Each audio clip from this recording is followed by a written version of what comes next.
TV7 Israel News is made possible thanks to your generous donations. Shalom and good evening. I'm Ayan Hassan, and this is TV7 Israel News broadcast to you from Jerusalem. Jerusalem appoints Lieutenant General Eyal Zamir as the new IDF Chief of General Staff. Hamas refuses to accept the so-called Witkoff Proposal for an extension of the Phase 1 of the ceasefire outline. Israel rejects Egypt's proposed deal for the day after the war in the Gaza Strip.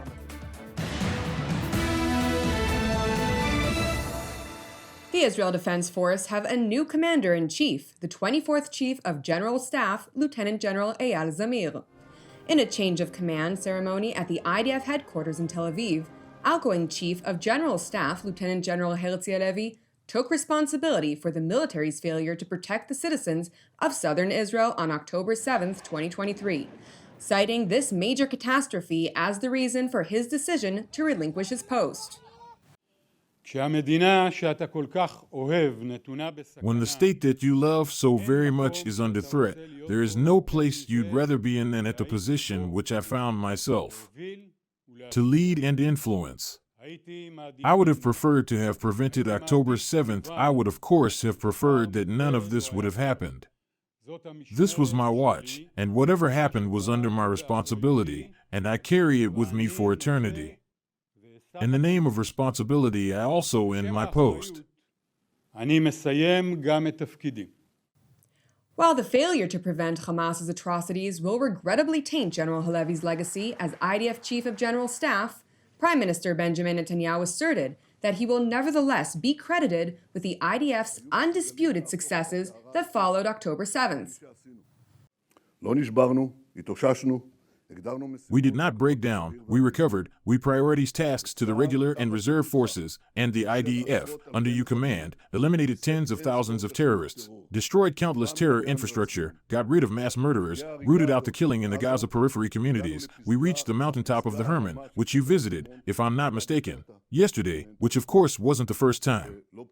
As I promised that we would do, we changed the face of the Middle East, and the continuation of this will soon follow. In tandem, we returned home 196 hostages, both alive and deceased, and also on this matter, the continuation will soon follow. We are committed to return them all. Prime Minister Benjamin Netanyahu continued by addressing incoming IDF Chief of General Staff, Lieutenant General Eyal Zamir, underscoring that his performance will heavily impact not only Israel's citizens and the state of security, but also generations to come.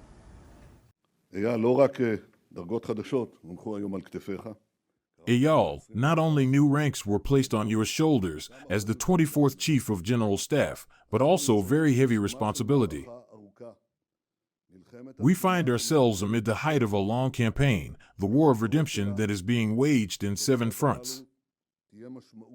Its results will have a meaning for generations. Therefore, we must fulfill the war objectives in their entirety, eliminating the military and governing capabilities of Hamas, returning all of the hostages, preventing any future threat from Gaza to Israel, and returning our residents of the separate fronts safely to their homes. In the face of the terror proxies of Iran, which, similar to Iran, have engraved on their flags the destruction of our state, we are determined to achieve decisive victory. Eyal, in the next several years you will head the General Staff of the IDF. You will lead with momentum our excellent troops and commanders to face challenges that we are still expected to confront.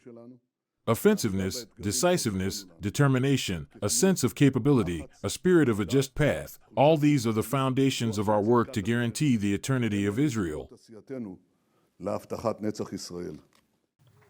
Incoming IDF Chief of General Staff, Lieutenant General Eyal Zamir, made a lengthy address, beginning by focusing on IDF forces, referring to them as his warrior brothers. Dear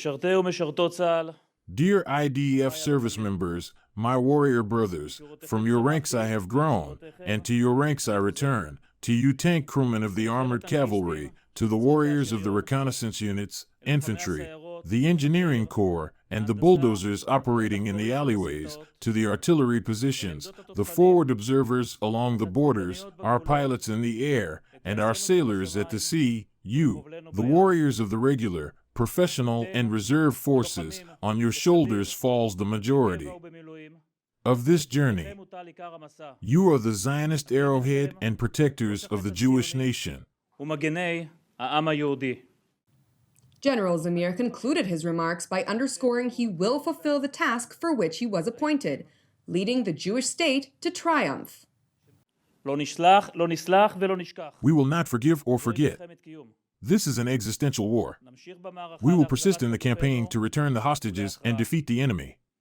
The task that is assigned on me today is clear: to lead the IDF to victory. As is written in the book of Psalms, I pursued my enemies and overtook them. I did not turn back until they were destroyed. Meanwhile in Jerusalem, Israeli Foreign Minister Gideon Saar stressed that in order to reach an agreement on Phase 2 of the initial proposed outline, Hamas must accept the American proposal to extend Phase 1 of the deal. We are ready to continue to Phase 2. We will come with our positions, which are probably different from the positions of Hamas. But in order to extend the time, the framework, we need an agreement to release more hostages. It is important to note that yesterday, the mediators, including Qatar and Egypt, reported to Israel that Hamas refused to show any flexibility or to discuss the proposal made by U.S. Special Envoy to the Mideast, Steve Witkoff, for a temporary ceasefire over the course of Ramadan and Passover. They reported that Hamas is insisting on the implementation of the second stage of the deal, and that the Palestinian terror group has accused Israel of violating the agreement. Nevertheless, Hamas's allegations are merely a scheme of disinformation, since the context of the second phase has yet to be negotiated. We don't have an agreement on Phase 2.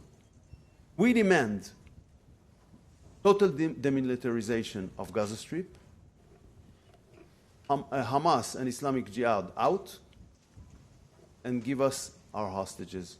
If they agree to that, we can implement tomorrow. We will only have to discuss the ratio for the terrorists that want to get out from our jails. Okay?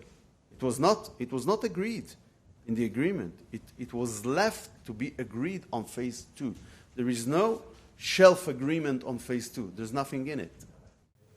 Jerusalem's top diplomat continued by stressing that Israel is willing to negotiate on Phase 2. However, it has one non-negotiable condition. Since there is no shelf agreement on Phase 2, we said we are ready to negotiate on Phase 2, and in the meantime, we are ready to extend the framework of the temporary ceasefire. But we have only one condition: our hostages.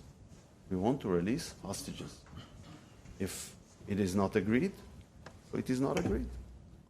Foreign Minister Saar further addressed the halt in deliveries of humanitarian aid to the Gaza Strip, stressing that Israel has no obligation to deliver aid to its enemy, which is actively seizing control of the incoming aid, selling it to the Gazan population, and then using the income to finance its war against Israel. Aid that goes to Hamas is not humanitarian. As I emphasized, it's a tool, it's a vehicle, it's a mean to continue the war against Israel. It's part today, the major part of Hamas incomes in Gaza Strip. And as President Biden said in the past, if that will be the circumstances, we will have to stop it. I don't know of any other country in the world that is being asked to finance the war against itself. The Israeli foreign minister went on to declare that the first phase of the deal concluded this past Saturday, and therefore Israel is not bound by any presumed commitments. As long as we had the commitment during the first phase of the framework to release our hostages, we did it in that framework. Last day was Saturday. We implemented that fully. We don't have any commitment now to finance terror against ourselves. The remarks by Jerusalem's top diplomat were made while leaders of the Arab League conducted a one-day extraordinary summit in Egypt's new administrative capital in the Cairo region. During the summit, Egypt essentially promoted the reconstruction of the terror-ridden enclave, while the Gazan population remains in shelters, further proposing that a group of Palestinian technocrats temporarily take over the Gaza Strip until the Palestinian Authority proves itself capable of recapturing the devastated territory.